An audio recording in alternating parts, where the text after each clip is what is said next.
he is indicating, or what can I say? Actually, his question is based on a verse of Surah Al-Imran, verse number 44. In that verse, Allah says, Ya Maryamu kunuti li rabbiki wasjudi warka'i ma'arrakein. The question is, what is the wisdom behind keeping the word wasjudi first, then warka'i later? This is a new question to me. I have to think over it. Wasjudi is not the literal sajda. So, wasjudi means submit completely.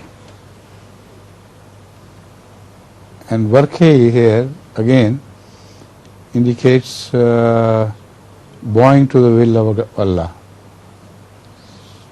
Still, this does not answer his question. The order is different. Do you know any reason why this order is different?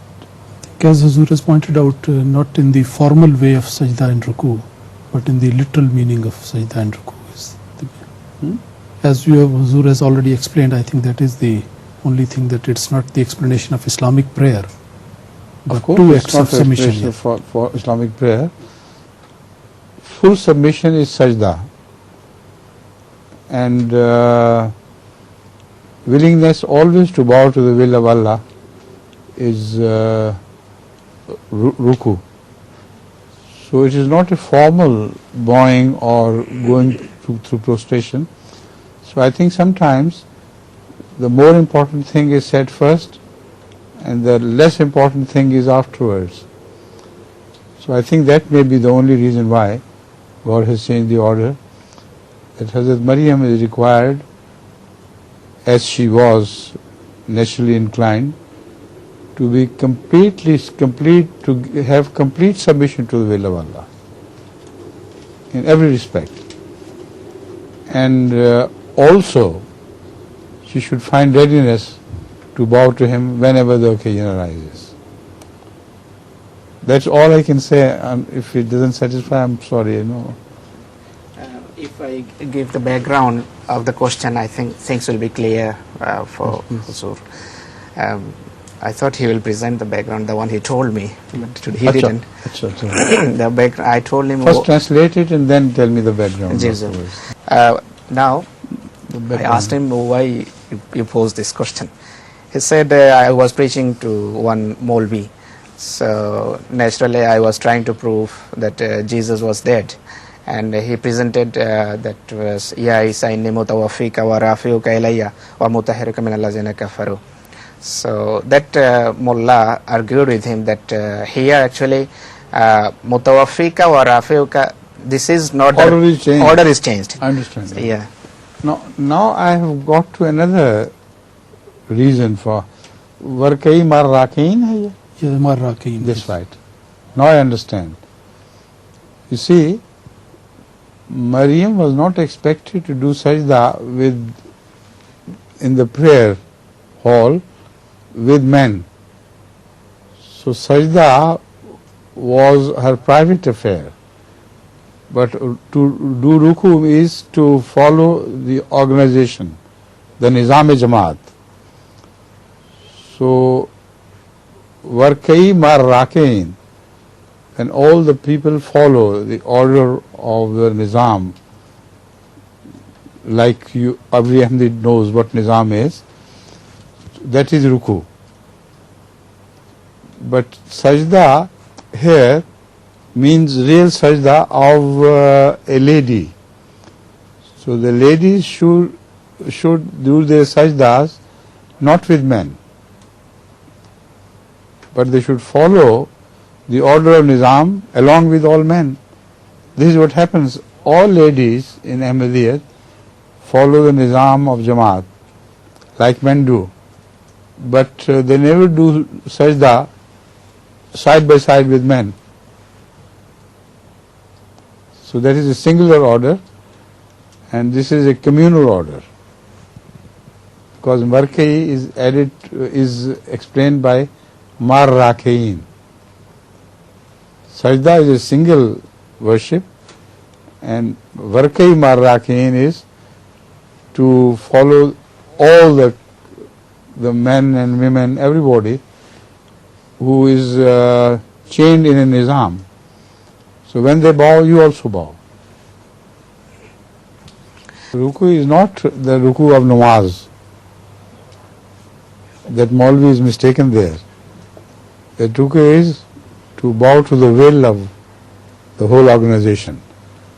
And every Ahmadi woman and men, children, all are bound in a chain of nizam, and they do ruku with each other, along with each other.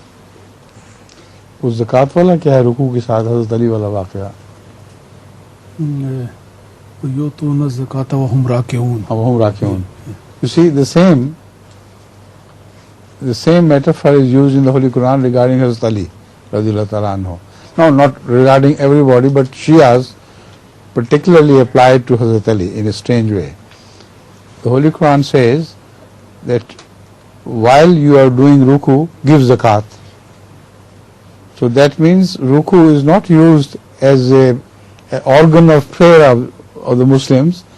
Ruku means general obedience. So in ruku you can't give zakat. It's impossible. Evidently, the word ruku has a different meaning than the literal meaning of the prayer. So it is, I once said explained during my dars this year, that Shias apply this particularly to Hazrat Ali, in the sense that when this verse was revealed to Rasulullah sallallahu alaihi wasallam, he said, who is the person who is giving zakat during ruku? So he said, let's go to the mosque and see. And there it was Hazrat Ali who had done it, and someone was running out of the mosque with some money. So Rasulullah sallallahu alaihi wasallam, according to this story, asked him, what are you doing this? Why are you running out with this money? Where did you get it from? When it was anguti. It was his ring. He didn't have money at that time. He took his ring off and gave it to one poor person. So Rasulullah sallam, according to the Shia narration, went to the mosque and said, let's see who that person is, who is specially mentioned by God that during ruku he gives zakat. So it was Hazrat Ali. Only Hazrat Ali, and the Shias say that this proves the superiority of Hazrat Ali. That of all the Muslims, he is the one person who gives zakat during the ruku. So it's just a joke. It's meaningless.